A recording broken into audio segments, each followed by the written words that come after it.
ಶ್ರೀ ಗುರುಭ್ಯೋ ನಮಃ ಹರಿ ಓಂ. ಯೋಂತಃ ಪ್ರವಿಶ್ಯ ಮಮ ವಾಚಮಿಮಾಂ ಪ್ರಸುಪ್ತಾಂ ಸಂಜೀವಯತ್ಯಖಿಲ ಶಕ್ತಿಧರ ಸ್ವಧಾಮ್ನ ಅನ್ಯಾಂಶ್ಚ ಹಸ್ತಚರಣಶ್ರವಣತ್ವಗಾದೀನ್ ಪ್ರಾಣಾನ್ನಮೋ ಭಗವತೆ ಪುರುಷಾಯ ತುಭ್ಯಂ.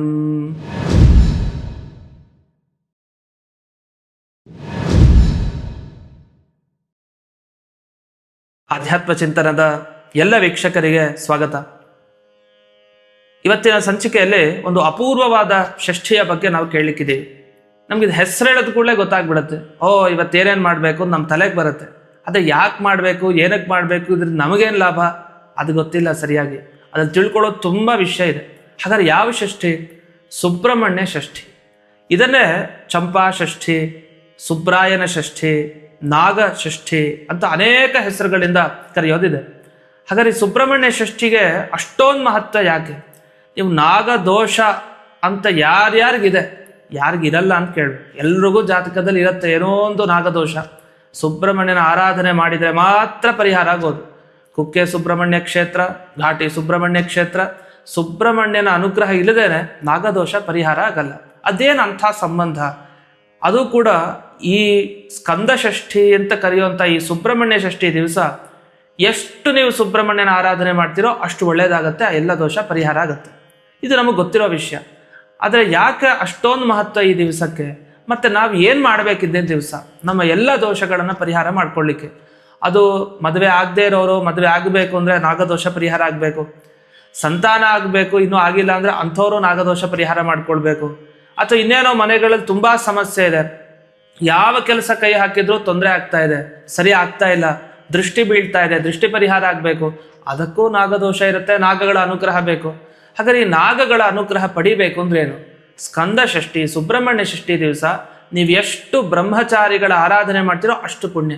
ಅಂದರೆ ನೀವು ನೋಡ್ಬೋದು, ದೇವಸ್ಥಾನದೆಲ್ಲ ಹೋದಾಗ ಅವತ್ತು ತುಂಬ ರಶ್ ಇರುತ್ತೆ. ಏನು ಚಿಕ್ಕ ಚಿಕ್ಕ ಒಟುಗಳು ಶಿಖೆಯನ್ನು ಬಿಟ್ಕೊಂಡು ದಡ ದಡ ದಡ ದೇವಸ್ಥಾನಕ್ಕೆ ಓಡ್ತಾ ಇರ್ತಾರೆ. ಯಾಕೆ?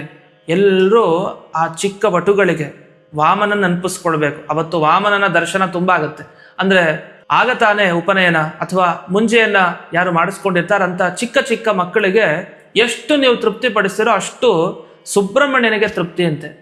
ಹಾಗಾಗಿ ಆ ವಟುಗಳ ತೃಪ್ತಿ ತುಂಬ ಮುಖ್ಯ. ಅದರಲ್ಲಿ ಎಷ್ಟು ವಟುಗಳನ್ನು ಕರಿಬೇಕು? ಕೆಲವ್ರ ಮನೆಯಲ್ಲಂತೂ ಒಂದು ಬಸ್ಸನ್ನೇ ಕಳಿಸ್ಬಿಡ್ತಾರೆ, ಒಂದು ಬಸ್ ಗಟ್ಟಲೆ ಪೂರ್ತಿ ವಟುಗಳನ್ನು ಕರೆಸಿ ಆರಾಧನೆಯನ್ನು ಮಾಡ್ತಾರೆ. ಎಷ್ಟು ಜಾಸ್ತಿ ವಟುಗಳನ್ನು ಆರಾಧನೆ ಮಾಡ್ತೀವೋ ಅಷ್ಟು ಪುಣ್ಯ ಫಲ ಇದೆ. ಆದರೆ ಇದರ ಹಿನ್ನೆಲೆಯಲ್ಲಿ ತಿಳಿಯೋ ವಿಷಯಗಳಿದೆ. ಅದನ್ನು ಒಂದೊಂದೇ ನಾವು ತಿಳಿತಾ ಹೋಗೋಣ. ಮೊದಲನೇದಾಗಿ, ಸುಬ್ರಹ್ಮಣ್ಯ ಹುಟ್ಟಿದ ಹೇಗೆ, ಅವನು ಎಂಥ ಕೆಲಸ ಮಾಡ್ದ ಅನ್ನೋದನ್ನು ನಾವು ಮೊದಲನೇದಾಗಿ ತಿಳಿಬೇಕು. ಒಂದು ದಿವಸ ಪಾರ್ವತಿ ಮತ್ತು ಶಿವ ಇಬ್ಬರು ಕೂಡ ಅವ್ರ ದಂಪತಿಗಳು ಗಂಡ ಹೆಂಡತಿ ವಿಹಾರ ಮಾಡ್ತಾ ಇದ್ರು, ಏಕಾಂತದಲ್ಲಿದ್ದರು. ಅಷ್ಟೊತ್ತಿಗೆ ಮಧ್ಯಕ್ಕೆ ಒಬ್ಬ ಬಂದ, ನೋಡ್ಬಿಟ್ಟ. ಯಾರು ಬಂದಿದ್ದು? ಅಗ್ನಿದೇವರು ಬಂದರು. ಅಲ್ಲ, ಯಾಕೆ ಅಗ್ನಿದೇವರು ಬರಬೇಕು? ಅಲ್ಲಿ ದಂಪತಿಗಳು ವಿಹಾರ ಮಾಡ್ತಾ ಇದ್ದಾರೆ. ಆದರೆ ಅವರು ಗೊತ್ತಿರಲಿಲ್ಲ, ಅವ್ರಿಗೇನಾಗಿತ್ತು, ಒಂದು ಪಾರಿವಾಳ ರೂಪ ತೊಗೊಂಡ್ಬಿಟ್ಟಿದ್ದಾರೆ ಅಗ್ನಿದೇವರು. ಪಾರಿವಾಳ ಹಾರ್ಕೊಂಡು ಬಂತು, ಗೊತ್ತಾಗಲಿಲ್ಲ. ಅಜ್ಞಾನ, ಎಲ್ಲ ಜನ್ಮದಲ್ಲಿ ಜ್ಞಾನ ಇರಲ್ಲ, ಅದು ಬೇರೆ ಪಕ್ಷಿ ಜನ್ಮ ತಗೊಂಡಿದ್ದಾರೆ. ಸಡನ್ ಆಗಿ ಬಂದ್ಬಿಟ್ಟು ನೋಡಿದ್ರೆ ಪಾರ್ವತಿಗೆ ನಾಚಿಕೆ ಆಗೋಯ್ತು. ಯಾಕೆ? ಗಂಡನ ಜೊತೆ ವಿಹಾರ ಮಾಡ್ತಾ ಇದ್ದಾಳೆ. ಅಯ್ಯಯ್ಯೋ, ಎಂಥ ಸಂದರ್ಭ ಬಂತು, ನಮ್ಮನ್ನು ನೋಡ್ಬಿಟ್ರಲ್ಲ ಒಬ್ರು ಅಂತ. ಅಷ್ಟೊತ್ತಿಗೆ ಏನಾಯ್ತು, ರುದ್ರದೇವ್ರಿಗೆ ಸಿಟ್ಟು ಬಂತು. ಯಾಕೆ ಈ ಪಾರಿವಾಳ ಬಂತು?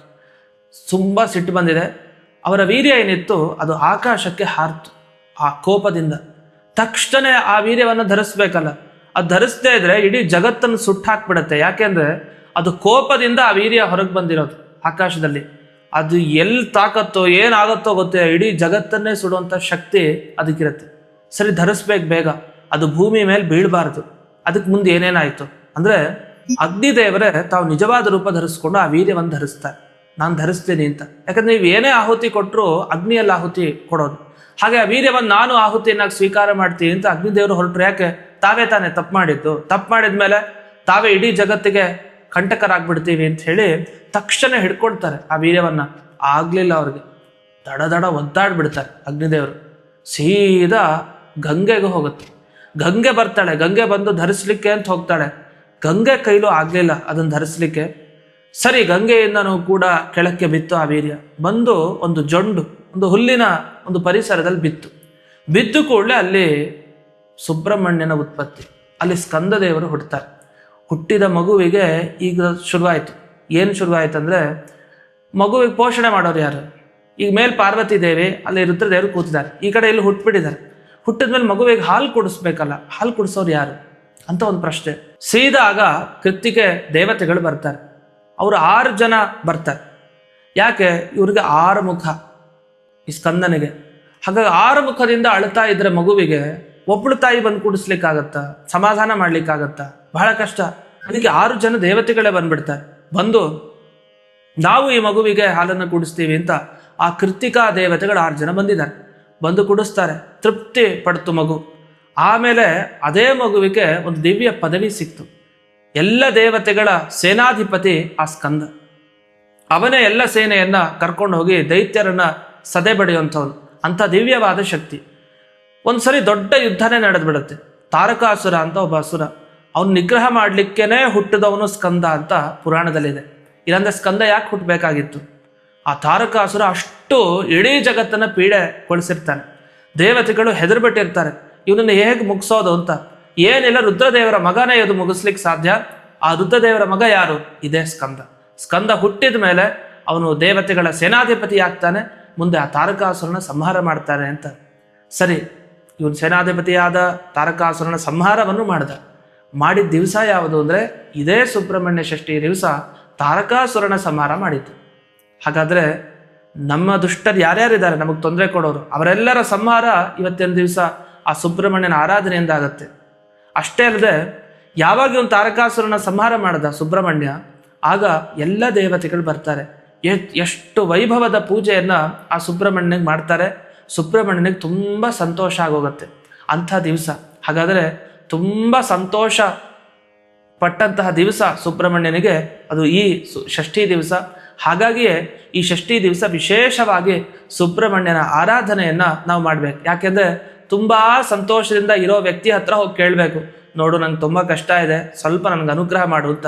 ಯಾರು ಅವರೇ ಅಳ್ತಾ ಕೂತಿದ್ರೆ, ತುಂಬ ಕೋಪದಲ್ಲಿದ್ದರೆ ಅಂಥವ್ರು ಕೇಳಿದ್ರೆ ಏನಾಗುತ್ತೆ? ನಮ್ಮನ್ನು ಅಳಿಸ್ತಾರೆ, ನಮ್ಮನ್ನ ಮೇಲೆ ಸಿಡುಕಿ ನಮ್ಮನ್ನು ದೂರಕ್ಕೆ ಕಳಿಸ್ತಾರೆ. ಆದರೆ ಸುಬ್ರಹ್ಮಣ್ಯ ತುಂಬ ನಗ್ತಾ ಇರೋಂಥ ಸಂದರ್ಭ. ಎಲ್ಲ ದೇವತೆಗಳು ಬಂದು ಅರ್ಚನೆಯನ್ನು ಮಾಡ್ತಾ ಇದ್ದಾರೆ, ಜೊತೆಗೆ ಅಭಿಷೇಕವನ್ನು ಮಾಡ್ತಾರೆ. ಇನ್ನು ಮುಂದೆ ಯಾವಾಗಲೂ ನೀನೇ ಸೇನಾನಿ ಅಂತ ಹೇಳಿ ಮಾಡಿದ್ದಾರೆ. ಇಷ್ಟು ಸಂತೋಷದ ಒಂದು ಸಂಭ್ರಮದಲ್ಲಿ ಆ ಸುಬ್ರಹ್ಮಣ್ಯನ ಆರಾಧನೆಯನ್ನು ಮಾಡಬೇಕು. ಇದು ಒಂದು ಘಟನೆ. ಮತ್ತೊಂದು ಘಟನೆ ಆಯಿತು. ಯಾವಾಗ ಅಂದರೆ, ಈ ನಾಗಗಳೆಲ್ಲ ಇದ್ವು. ನಾವೆಲ್ಲ ಈ ನಾಗಗಳ ಒಳಗಡೆ ಸುಬ್ರಹ್ಮಣ್ಯನ ಆರಾಧನೆ ಮಾಡೋದಿದೆ. ಅದು ಈ ಸುಬ್ರಹ್ಮಣ್ಯ ಷಷ್ಠಿ ಬಂದಾಗ ನಾವೇನು ಮಾಡ್ತೀವಿ? ಈ ನಾಗರ ಕಲ್ಲುಗಳು ಎಲ್ಲೆಲ್ಲಿದೆ ಅಲ್ಲಿ ಹೋಗ್ತೀವಿ. ಹೋಗಿ ಅದಕ್ಕೆಲ್ಲ ಹಾಲನ್ನು ಹಾಕಿ, ನಂತರ ಅಲ್ಲಿ ಅರಿಶಿಣವನ್ನು ಹಚ್ಚಿ ಅದಕ್ಕೆ ಪ್ರದಕ್ಷಿಣೆಯನ್ನು ಬರುವಂಥ ಒಂದು ಕ್ರಮ ಇದೆ. ಎಲ್ಲರೂ ಕೂಡ ಇದನ್ನು ಅನುಷ್ಠಾನ ಮಾಡ್ತಾರೆ. ಅದೇನದು ಈ ಸುಬ್ರಹ್ಮಣ್ಯನಿಗೂ ಈ ನಾಗಗಳಿಗೂ ಏನು ಸಂಬಂಧ? ಯಾಕಂದರೆ ಸುಬ್ರಹ್ಮಣ್ಯ ಅಂದರೆ ಕಾರ್ತಿಕೇಯ, ಅವನು ಶಿವನ ಪುತ್ರ. ಅವನೇನು ಹಾವಿನ ರೂಪದಲ್ಲಿರ್ತಾನ? ಇಲ್ಲ. ಸ್ಕಂದ ಎಲ್ಲಿ ಹಾವಿನ ರೂಪದಲ್ಲಿರ್ತಾನೆ? ಅವನಿಗೊಂದು ಸುಂದರವಾದ ರೂಪ ಇದೆ, 6 ಮುಖ ಬೇರೆ ಸುಬ್ರಹ್ಮಣ್ಯನಿಗೆ. ಆದರೆ ಇವನನ್ನು ಯಾಕೆ ಈ ನಾಗದ ಒಳಗಡೆ ನಾವು ಆರಾಧನೆ ಮಾಡ್ತೀವಿ ಅಂತ ಒಂದು ಪ್ರಶ್ನೆ. ಅದಕ್ಕೆ ಉತ್ತರ ಹಿನ್ನೆಲೆಯಾಗಿ ಒಂದು ಘಟನೆ ಇದೆ. ಈ ನಾಗಗಳಿಗೆಲ್ಲ ಒಂದು ದಿವಸ ತೊಂದರೆ ಬಂತಂತೆ. ಯಾರಿನ ತೊಂದರೆ ಬಂತು? ಸುತಲ ಲೋಕದಲ್ಲಿರೋ ದೈತ್ಯರೆಲ್ಲ ನಾಗಲೋಕಕ್ಕೆ ಬಂದಿದ್ದಾರೆ.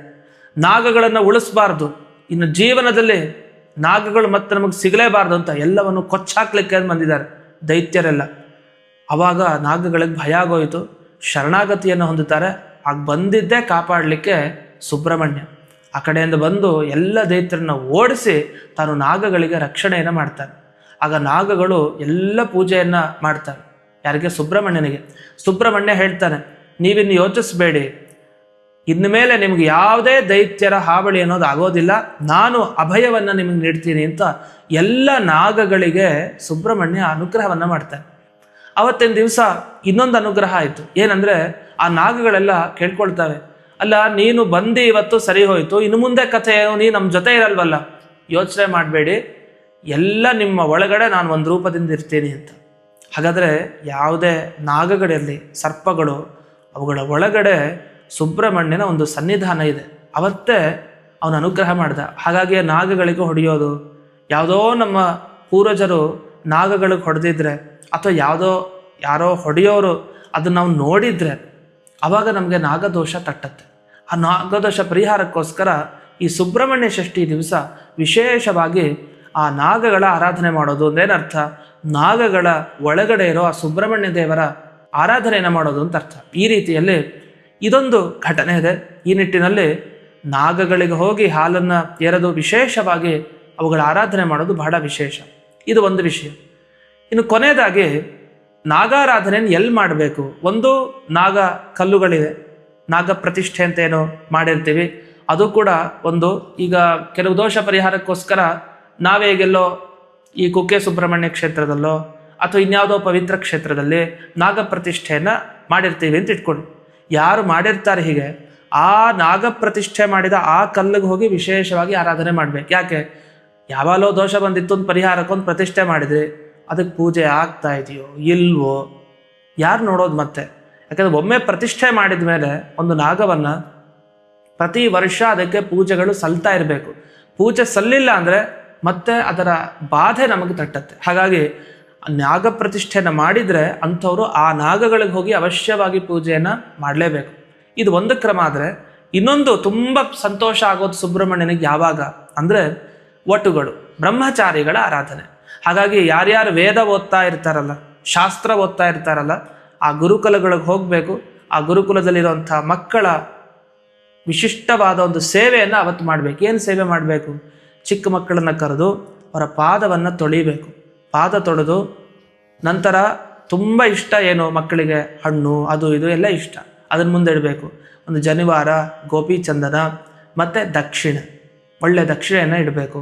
ಇದೆಲ್ಲ ಇಟ್ಟು ಮತ್ತು ಮನೆಗೆ ಕರೆದು ಊಟವನ್ನು ಹಾಕಿಸ್ಬೇಕು. ಊಟ ಅಂದರೆ ವಿಶಿಷ್ಟವಾದ ಸ್ವೀಟು, ಅದು ಇದು ಭಕ್ಷ್ಯ ಭೋಜ್ಯಗಳು ಇದೆಲ್ಲ ಮಾಡಿಸ್ಬೇಕು. ಮಾಡಬೇಕಾದ್ರೆ ಏನು ಮನಸ್ಸನ್ನು ಅನುಸಂಧಾನ ಇರಬೇಕು? ವಟುವಿನ ಒಳಗಡೆ ಸುಬ್ರಹ್ಮಣ್ಯನ ಆರಾಧನೆ ನಾವು ಮಾಡ್ತಾ ಇದ್ದೀವಿ ಅಂತ. ಯಾಕೆಂದರೆ ಸುಬ್ರಹ್ಮಣ್ಯ ವಿಶೇಷವಾಗಿ ಬ್ರಹ್ಮಚಾರಿಗಳ ಒಳಗಡೆ ತನ್ನ ಸನ್ನಿಧಾನ ಇಟ್ಟಿರ್ತಾನೆ. ಅಂದರೆ ಇದಕ್ಕೇನು ಸಂಬಂಧ? ನಾಗಗಳ ಒಳಗಡೆ ಸುಬ್ರಹ್ಮಣ್ಯ ಇರ್ತಾನೆ ಸರಿ, ಅದು ಈ ಚಿಕ್ಕ ಬ್ರಹ್ಮಚಾರಿಗಳ ಒಳಗಡೆ ಸುಬ್ರಹ್ಮಣ್ಯ ಯಾಕಿರ್ತಾನೆ ಅಂದರೆ ಸುಬ್ರಹ್ಮಣ್ಯನಿಗೆ ಕುಮಾರ ಅಂತ ಹೆಸರಿದೆ. ಹೀಗೆ ಅನೇಕ ಹೆಸರುಗಳಿದೆ. ಕಾರ್ತಿಕೇಯ ಅಂತಲೂ ಕರಿತೀವಿ. ಈ ಕುಮಾರ ಅಂದ್ರೆ ಏನರ್ಥ? ಕುಮಾರ ಅವಸ್ಥೆಯಲ್ಲಿ ಅಂದರೆ ಚಿಕ್ಕ ಮಕ್ಕಳು ಯಾರಿರ್ತಾರೆ, ಅದು ಉಪನಯನ ಆದವರು, ಮುಂಜಿ ಮಾಡ್ಕೊಂಡವ್ರು ಯಾರಿರ್ತಾರೆ ಅಂತಹ ಮಕ್ಕಳನ್ನು ಕರಿಬೇಕು. ಯಾಕೆಂದರೆ ಚಿಕ್ಕ ರೂಪದಲ್ಲಿ ಆ ಸುಬ್ರಹ್ಮಣ್ಯನ ದರ್ಶನ ಬಹಳ ವಿಶೇಷ.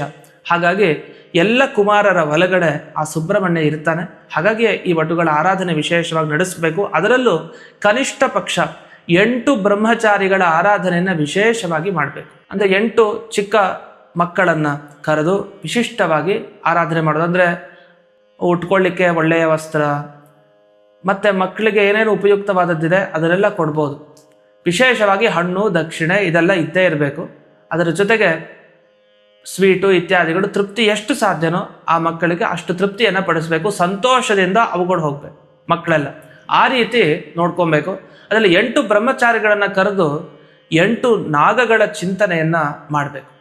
ಯಾಕೆಂದರೆ ನಾಗಗಳ ಒಳಗಡೆನೆ ಸುಬ್ರಹ್ಮಣ್ಯ ಇರೋದು, ನೇರವಾಗಿ ಬರಲ್ಲ. ಹಾಗಾದ್ರೆ ಬ್ರಹ್ಮಚಾರಿಗಳ ಒಳಗಡೆ ನಾಗಗಳ ಚಿಂತನೆ, ಆ ನಾಗಗಳ ಒಳಗಡೆ ಸುಬ್ರಹ್ಮಣ್ಯ ಇರ್ತಾನೆ ಅಂತ. ಒಟ್ಟು ಸುಬ್ರಹ್ಮಣ್ಯ ಷಷ್ಠಿ ದಿವಸ ಬ್ರಹ್ಮಚಾರಿಗಳ ಒಳಗಡೆ ಇದ್ದು ಸುಬ್ರಹ್ಮಣ್ಯ ನಮಗೆ ಅನುಗ್ರಹ ಮಾಡ್ತಾನೆ.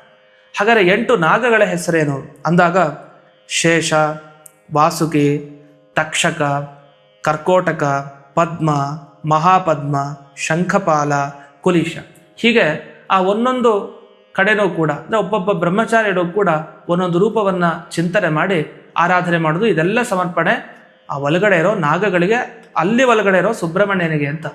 ಇನ್ನು 9ನೇದು ಇದೆ. ಅದು ಯಾರಿಗೆ ಅಂದರೆ ಮಹಾನಾಗ, ಅಂದರೆ ಸಂಕರ್ಷಣ ರೂಪಿ ಪರಮಾತ್ಮ. ಅವನನ್ನು ನಾವು ಆ 9ನೇ ವಟುವಿನಲ್ಲಿ ಆರಾಧನೆ ಮಾಡಬೇಕು.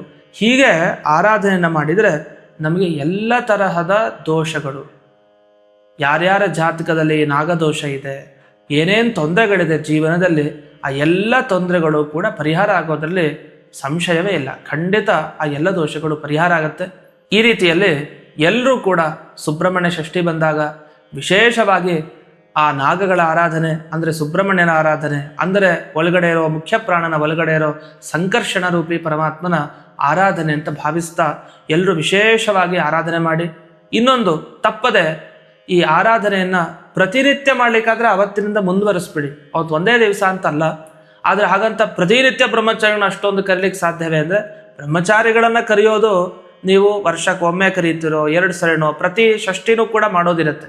ಕೆಲವರು ಕೇವಲ ಈ ಸ್ಕಂದ ಷಷ್ಠಿ ಅಷ್ಟೇ ಮಾಡೋದಲ್ಲ, ಪ್ರತಿ ಪಕ್ಷದ ಷಷ್ಠಿ ದಿವಸ ಆರಾಧನೆ ಅಂತ ಮಾಡ್ತಾ ಇರ್ತಾರೆ. ಬ್ರಹ್ಮಚಾರಿಗಳ ಆರಾಧನೆ ನೀವು ಎಷ್ಟು ಮಾಡ್ತೀರೋ, ಆ ಬ್ರಹ್ಮಚಾರಿಗಳ ಅನುಗ್ರಹಕ್ಕೆ ಎಷ್ಟು ಪಾತ್ರರಾಗ್ತೀರೋ, ನಿಮಗೆ ಒಳ್ಳೆಯದು ಜೀವನದಲ್ಲಿ ಖಂಡಿತ ಆಗೇ ಆಗುತ್ತೆ. ಈ ರೀತಿಯಲ್ಲಿ ಎಷ್ಟೆಷ್ಟು ಸಾಧ್ಯನೋ ಅಷ್ಟು ಆರಾಧನೆ ಆಯಾಯ ಪ್ರತಿಯೊಂದು ಷಷ್ಠಿಲಿ ಮಾಡಬಹುದು. ಅಲ್ಲದೆ ಒಂದು ಶ್ಲೋಕವನ್ನು ಪ್ರತಿನಿತ್ಯ ತಪ್ಪದೆ ಹೇಳ್ಕೊಳ್ಳಿ. ಅದನ್ನು ಇಲ್ಲಿ ನೀವು ಕಾಣ್ಬೋದು. ಅನ್ನಂ ದದಾಸಿ ವಿದದಾಸಿ ಅಖಿಲಸ್ಯ ರಕ್ಷಾಮ್ ಅಂತ ಹೇಳಿ ಒಂದು ಶ್ಲೋಕ ಇದೆ. ಈ ಶ್ಲೋಕವನ್ನು ತಪ್ಪದೆ ನೀವೆಲ್ಲರೂ ಕೂಡ ಹೇಳ್ಕೊಳ್ಳಿ. ಆ ಸುಬ್ರಹ್ಮಣ್ಯ ಎಲ್ಲರಿಗೂ ಅನ್ನ, ವಿದ್ಯೆ, ಏನೇನು ಭಾಗ್ಯ ಬೇಕು ಎಲ್ಲ ಭಾಗ್ಯವನ್ನು ಕೊಟ್ಟು ಎಲ್ಲರಿಗೂ ಅನುಗ್ರಹ ಮಾಡ್ತಾನೆ ಅಂತ ತಿಳಿಸ್ತಾ, ಎಲ್ಲ ಆಧ್ಯಾತ್ಮ ಚಿಂತನದ ವೀಕ್ಷಕರಿಗೆ ಆ ನಾಗದೇವರ, ತದಂತರ್ಯಾಮಿಯಾದ ಸುಬ್ರಹ್ಮಣ್ಯನ, ತದಂತರ್ಯಾಮಿಯಾದ ಮುಖ್ಯ ಪ್ರಾಣದೇವರ, ತದಂತರ್ಯಾಮಿಯಾದ ಆ ಜಯಾಪತಿ ಸಂಕರ್ಷಣನ ವಿಶೇಷವಾದ ಅನುಗ್ರಹ ದೊರೆಯುತ್ತೆ ಈ ಸಂದರ್ಭದಲ್ಲಿ ಪ್ರಾರ್ಥನೆಯನ್ನು ಮಾಡ್ತಾ ಈ ಸಂಚಿಕೆಯನ್ನು ಅಸ್ಮದ್ ಗುರುವಂತರ್ಗತ ವ್ಯಾಸತೀರ್ಥ ಗುರುವಂತರ್ಗತ ಭಾರತೀಯ ರಮಣ ಮುಖ್ಯ ಪ್ರಾಣಾಂತರ್ಗತ ಶ್ರೀಮನ್ಮೂಲ ಗೋಪಾಲಕೃಷ್ಣನಿಗೆ ಅರ್ಪಣೆಯನ್ನು ಮಾಡ್ತೇನೆ. ಶ್ರೀ ಕೃಷ್ಣಾರ್ಪಣಮಸ್ತು.